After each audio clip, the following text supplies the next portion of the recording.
Oh my god, look at that! Hey there everybody, this is Camzilla 51 and this is Camzilla Fixes Stuff with G1 Starscream. Last time what we took a look at was trying to strip the figure of all of its old stickers that were really kind of ratty, and now today what we're going to do is we're going to apply all the new stickers. So in case you haven't applied Reprolabels before, this is a fun and simple process and I just can't get enough of it. What you see here is one set of Reprolabels Starscream stickers, and they're on a silvery backing which is beautifully mirrored in chrome. All of these look really pretty and pretty accurate to the G1 representations. On this particular sheet, when comparing to the original stickers, I didn't see any particular differences between one or the other, between old and new. Then again, I didn't look that scrupulously, but everything looks like it meets up to snuff on my standards, so I'm not worrying about it too much. But just for the sake of being safe, if you ever do resell a G1 figure, make sure that you go forth and say that this is a figure that I've restored, it has brand new Reprolabels on it, but that doesn't really change the value in today's collector's market for Transformers. Because like I said in my last video, the point to putting on brand new stickers is that Transformers fans in general really like perfect sticker placement, and a lot of times on old figures the G1 stickers that were applied either by a factory or by kids were sometimes applied a little haphazardly. And of course, I mean, for kids at the time, I mean, who can blame them?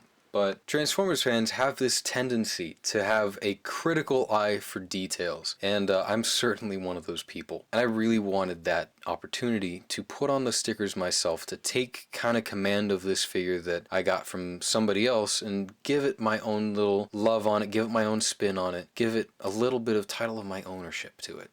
It's a fantastic process and it's fun to do. So let's finally tear into this. I think what I'm going to tear into first are these shoulder intake stickers. So those can be found right here on the sticker sheet. So what I'm going to do is I'm going to take this knife and I'm just going to gently peel underneath here, and I'm going to peel up the sticker from the backing.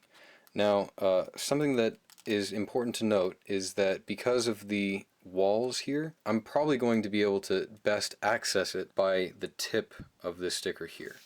And then I'm going to come in here and lay it in just like this. Now I'm noticing that there is a difference between these two stickers. If you look, the base of the stickers are different. There's red on one side and yellow on the other side. So it's going to be really important which I put it on. I think I'm going to follow what the sheet is suggesting and put this... Shit. I think I'm going to put this... Can you see it? So what I think I'm going to do is I'm going to go by the sticker sheet and say that this is going to be the left and that's going to be the right. Just like they're kind of trying to show me right here. So here we go. We're going to put this right up in here. And we're just going to slot that carefully in there. And already I think the shape is wonderful. Shucks. I'm too deep on this. So I need to come up a little bit like that. And try again. But already the width is perfectly measured, so already it's got a little bit of stature over the G1 label that was already placed there when I got this toy, which, if you've seen the last video, was feckin' atrocious. But yeah, just like that, and it's all neat, perfect, clean. That's the kind of stuff I like, man. I still haven't asked if what Reprolabels does is take the G1 sticker designs and improve them, because anyone who's collected G1 before knows that sometimes the sticker sizing is not perfect. It certainly kind of skips over a few boundaries and doesn't meet the lines perfectly sometimes. I mean, if you've seen a G1 hoist, you know exactly what I'm talking about. I'm still not exactly clear if what Reprolabels does is perfectly replicate the stickers in the sense that they don't alter the shapes, or if they somewhat alter the shapes to get them to fit as intended. Maybe I'll learn someday in the future. Man, those are shiny. It's so pretty. Now what I'm going to do is I'm going to add a detail that the original didn't even have. Probably just because of the condition of the one that I got, but what I'm going to do is I'm going to add eye stickers. They have an option between red stickers or yellow stickers for the eyes, as you can see right there. But as far as I know, Starscream has always had red eyes, and I think that he should have some good old red ones. As far as yellow eyes go, I think red eyes are great for bad guys. Soundwave even had yellow eyes on his toy, and even though Soundwave is one of my favorite characters, and even though there's some G1 toy loyalty in me, it's not enough loyalty in me to make me love yellow eyes. So that's just a pointless rant on the yellow eyes. Now I can see why most samples of Starscream's eyes here are usually messy, because these are kind of a bitch to put on, seeing as it's one flat sticker and all he has is a three-dimensional face to try and apply to. So it's being a little tricky, but you know what? I think I might be okay. There's the nose, the central nose there, and then the eyes on either side of the nose. Things aren't going down perfectly, but I wouldn't say this is a fault on Reprolabels' part, because that's the way things were. Actually, all things considered, that is looking pretty alright. I think I don't mind that. Yeah, that looks good. Looks clean, looks sharp. Could be so much worse. Yeah, neat. It's a little difficult to show on camera, but they are standing out and making him just more than just a black head. That's really nice. Happy. So now what we're going to do is we're going to try and tackle the most difficult stickers on this toy, and those are the rib stickers. Like I said in my last review, I applied these on the world's smallest Starscream, so I get kind of an idea about how they're supposed to go. And I'm going to try and walk you through the process as I go through it so you can see what I'm doing. But essentially, what I did on the world's smallest is I lined it up here, I went around here, folded it here, and then folded on my way up. We're gonna see if that works. We're gonna hope if that works. If it doesn't, I'm gonna pull it back up, and then we're just going to try from the top. Try from up here and see if we don't get better results that way. Alright, so, well, here goes nothing. I'm gonna line this up with that edge there. Okay, so that's down. We have made touchdown. We're gonna wrap it around here. Okay. So far this is going okay. Maybe I should lift this up out of the way. As it appears right now, it seems like there is a little bit of a red line between this and the edge there. This may be misaligned. I don't know if that's my fault or... You know what? While I'm at it, I think I'd rather start up here on the rib, because I would rather have this meet up perfectly than have this meet up perfectly. This is mostly covered anyway. I'm gonna stop here and I'm going to take it back off and be careful as I go, because this sticker has a tendency to rip on original samples. So I'm just delicately, there we go, delicately gonna take this away, just like that. Now as I said in my last video, I prefer to use an X-Acto blade for stickering as opposed to tweezers or anything else really, because what an X-Acto blade offers me is a flat surface, a flat metal surface. I can pick up the sticker and manipulate it with my finger to place it, and when you use tweezers you risk the chance of potentially getting a poked indentation up in the sticker, and you really don't want that. So I'm happy with using an X-Acto blade. As it's going now, things are going a lot better than before. So I'm gonna keep on tapping underneath his underboob, and a lot of people like to use toothpicks for this part. That's also a good idea. I've also heard a stylus, because the idea is that you want to try and apply this without scratching the sticker there. It's definitely a noble cause. You don't want to scratch this up. Okay, that actually meets right there. It also comes down onto the flatter piece of plastic here. But all things considered, that's so much neater. So much neater than it was. I mean, I can't wait to do the before and after on this, because damn, that's looking great. Alright, side 2. Also, when you're applying these labels, be careful not to press into this area right here, because this covers a screw hole. That was part of the problem on the original set, was that they were being pressed into that hole there, and it just looked frickin' ugly, man. It puts a big old hole in there. It ruins the illusion that the stickers are trying to do. It's bad news, bears. It doesn't look good. So be careful of that. Be wary of that. Don't push here. Keeping on wrapping around. Yeah. This is also looking good on this side. Nice and neat.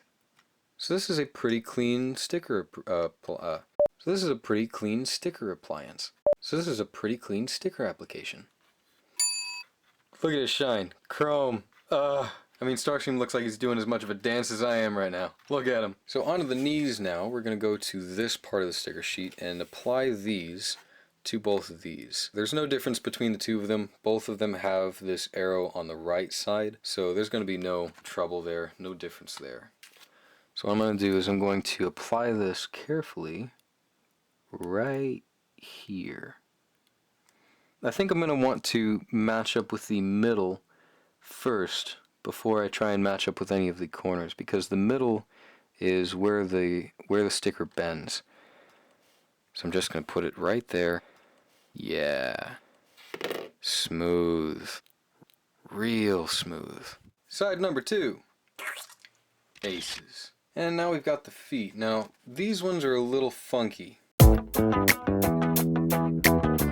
Because if I'm right, I think they should match up with the edges right here. Not the entire extremity, but right there, so that you see a blue outlined U shape go all the way around here. So what I think I'm going to do is I'm going to start here at this baseline, since that's the most important, and we're going to see where it ends up back there.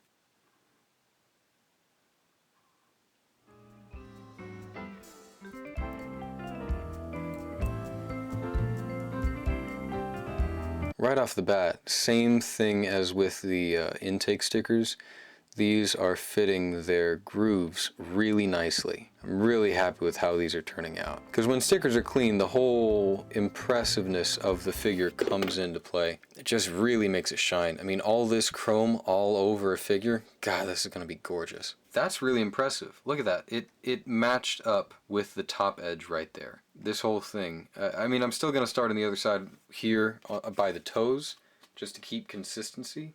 But so far, these are being a good time. These aren't being terribly difficult. And if you've dealt with difficult stickers before, you know what I'm talking about. I mean, I love kabaya kits, but you know, sometimes those stickers on kabaya kits can be a real bitch. Oh my god, look at that! So cool. Man, it's so retro. So now while he's planking, I'll take the opportunity to apply the 2 stickers up here on top of that jet mode, on top of those intakes. These are the stickers that we're looking at right here. They're also symmetrical, and there's nothing different from the left side to the right side, but I'm going to start with this one right here and apply it to this, and we're going to see what happens.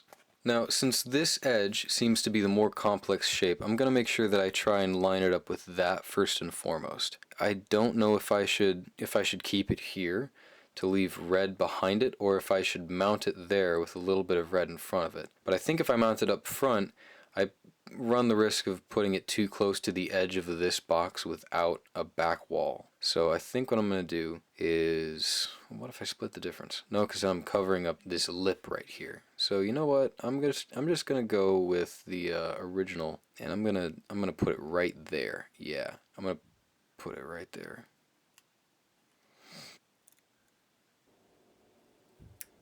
This particular sticker is really tight to the corners, so it's not relenting. There we go.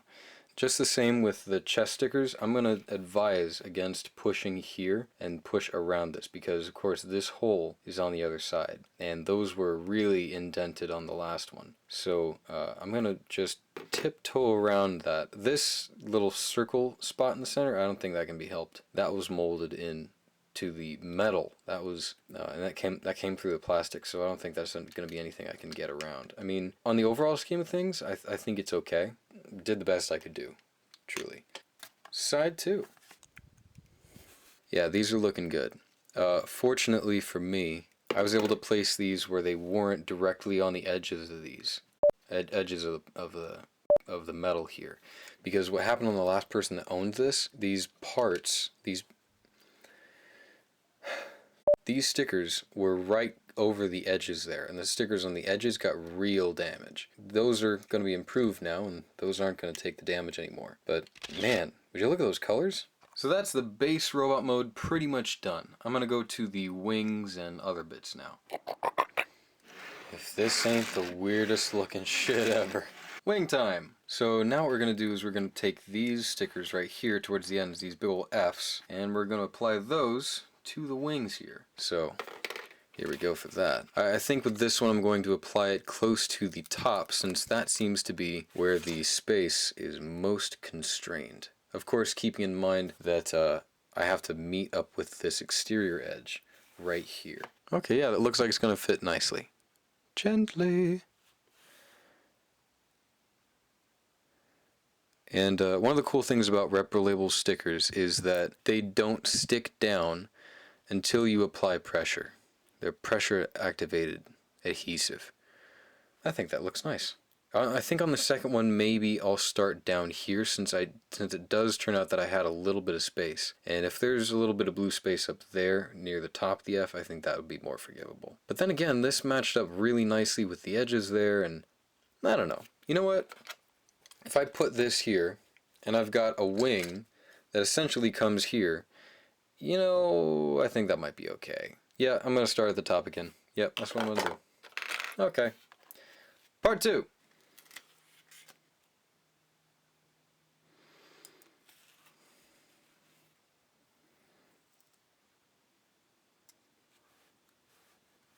Weird. So what I did was no different from last time. I lined it up here at the top, but then I've got a little bit more of a space at the back, and this meets up at the edge down here a lot more cleanly than the last one. Shit, man, that's really confusing. Oh well. I mean, looks good. Looks fine. I don't think there's really anything to write home about. I don't think there's any difference that's terrible. It kind of is what it is. Maybe I'll take a second pass at it. I'll just try again. Alright, so here's what I did differently. I aligned it with the top and back side of it. And you know what? I like it better because what it does is it gives a blue edge here and then a red and then a white. I think the combination of all three of those colors looks a lot better than the red meeting all the way up to the edge and even potentially bleeding over a little bit because I was starting to feel it. But yeah, what that does now is it incorporates all those three colors from a side or even 3/4 shot.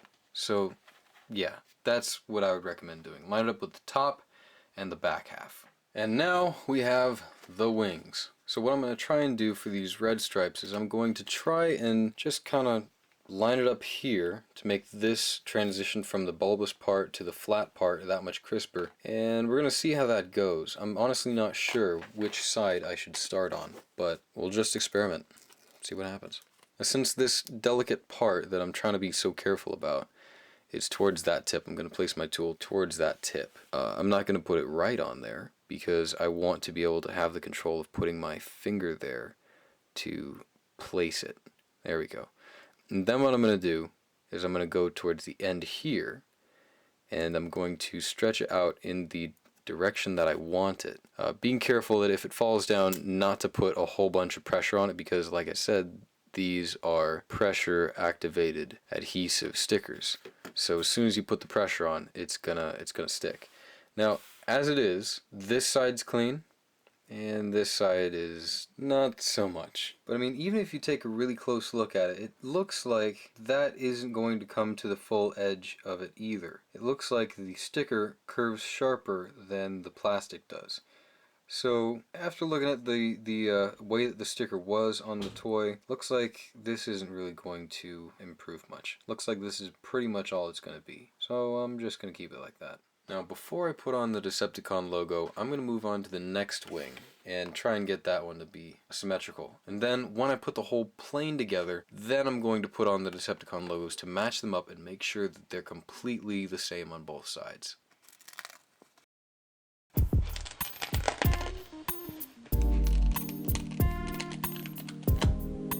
So same as before, I'm going to edge it up here.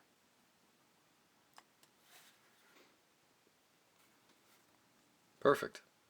So now I'm going to put everything all together, and while everything is perfectly aligned and symmetrical, I'm going to use that as my guide to align the Decepticon logos. Now first things first, I'm going to try and apply the one on the nose, and it seems like the smallest one on the sheet here is meant for the nose. There are two of these, and I'm not entirely sure what they're for, but there are two large ones, two medium ones, and then one little small one there. And I'm pretty sure that the small one's meant for the nose cone and that the big ones are meant for the wings. I'm thinking maybe the medium ones might be meant for options? Anyway, the small one seems to be, well, shucks, they both fit, don't they? I'm going to do a little bit of research.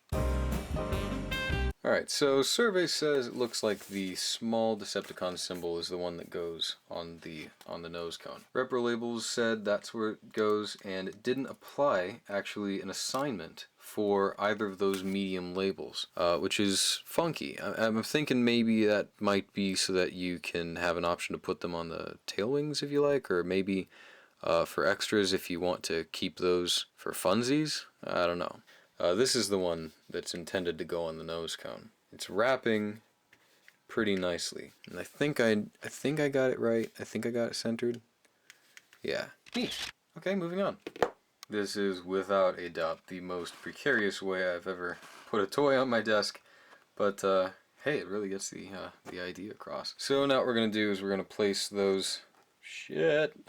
So now what we're going to do is we're going to place those Decepticon logos right there on the wings. I'm hoping that I just nail it on one side and then I'm able to replicate it on the other side. So here we've got one. It seems like the thing to do is put it directly in the middle so that it looks most balanced. Maybe I'll use a line here for a reference point. I think I'm going to use this placement right here. Remove my sticker. Remove my... Anyway, yeah, that looks nice. So then that is lined up with this line here. I'm using the sculpt to help me find a registration point, a reference point. So now that that's there, the final sticker. This is a big moment for me. I've been waiting for this for a very long time. All right, here we go. So that is going to be lined up there, and I'm just going to try and find... Shit. Come on. Okay. Ah, fuck! So I'm going to try and find that reference point and try and measure out from that other side just how much there's going to be. Okay.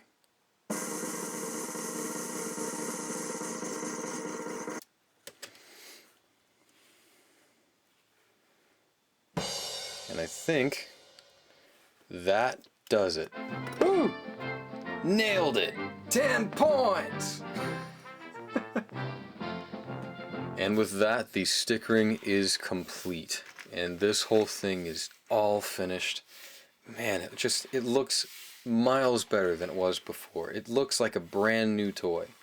It really does. I mean, putting stickers on a figure gives it a new lease on life. I mean, just look at it shine. Oh. I could do this for hours. Now let's take a look at that robot mode. Wow. Wow, wow, wow. That's, it's so much more impressive than I ever originally thought it would be. Look at how much that shines. I think I have more love for this toy than I originally did before. Wow. I get it. I get why this is such an allure. Damn. Okay, I'll admit I've been doing this for the past 5 minutes and I haven't gotten over it. Totally worth it. Anyway, if you want to get into restoring your own G1 figures on your own, my resource is Reprolabels.com. They have reproduction labels for almost every single G1 toy, especially the big ones. They'll have almost everything there. They've been in business for like 17 years doing this stuff. And I mean, this set is purely mind-blowing. I mean, it put this figure leaps and bounds better than what it was before. I'm completely satisfied. So there you go. That is how to apply the Reprolabels or apply stickers in general to a Generation 1 Starscream. In case you wanted to watch more about how to clean the figure and prepare for the sticker appliance, and prepare for the sticker application, go watch my previous video, and maybe in the future I want to think about adding some new springs to those launchers. We're going to see what happens. But in the meantime, I've got more G1 figures on the way. We're going to work on cleaning, we're going to work on disassembly, we're going to work on dust removal, we're going to work on tightening up some joints. I've got a whole bunch of stuff in the works that I've been really trying to do for a really long time. And I'm so excited. So stick around and I'll see you next time. Thanks for watching. Right here on the sticker sheet. This isn't the weirdest shit looking ever. Shit looking?